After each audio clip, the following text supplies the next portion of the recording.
Welcome. In this video, the event Strive, Wish, and Strategize of Azur Lane will be summarized. Throughout the video, there will be spoilers for the story of Azur Lane. If you don't want to be spoiled, please go and play the game. Strive, Wish, and Strategize is based off of Force Z and the Battle of Malaya.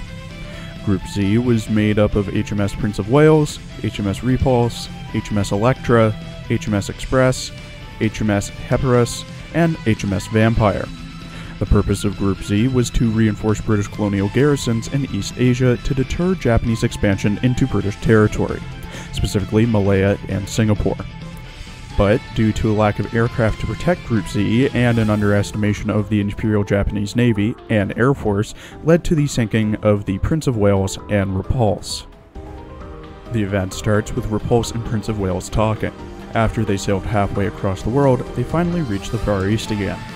Wales comments on how the sea breeze is not the same as the Atlantic, having a taste of sourness. Repulse mentions the last time she was here was with Hood. Wales doesn't respond. Repulse apologizes and didn't mean to deliberately bring it up. Wales believes that the Sakura Empire is sneaking around, and that for the sake of the Royal Navy's honor, they'll be stopped without advancing into the area. Repulse commands the advance forward fleet to, quote, go find some trouble. Vampire spots some unknown enemy planes ahead, but detects no fleet. Wales looks for a submarine in the area as they've been discovered, and calls for the AA guns to be readied as bombers are no match for battleships, and for the fleet to keep advancing.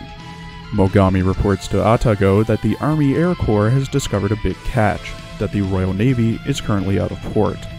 Atago decides to stir things up as they've begun their attack after traveling halfway across the world, and orders everyone to go full speed south to intercept Z Fleet. Another wave of torpedoes is launched against Group Z, with Repulse calling for emergency maneuvers. Wales comments on how the situation would be so dire if HMS Indomitable didn't strike that rock. Repulse asks if this is the end of the line, as she didn't realize a swarm of aircraft would have been so hard to deal with. Repulse's big guns can't keep up with the times, with Repulse missing the time her and Hood traveled around the world. Wales is the only one left, and asks herself if she were to face the same situation again, what would she do if she was Hood? Wales makes her final stand, facing the enemy head-on while shouting, "For the Queen." Atago taunts the sunk Wales, comparing her to a steel giant who is fragile while under torpedo attack. Atago comments on how they need to be smarter next time, as their credit was stolen by the Army Air Corps. Kongo tells Atago that the sisters of the 1st, 2nd, and 5th fleets should have started their attack on the other side of the ocean. Atago finds this interesting as the world will soon become a livelier reality, and that a new era is about to begin. Thank you for watching.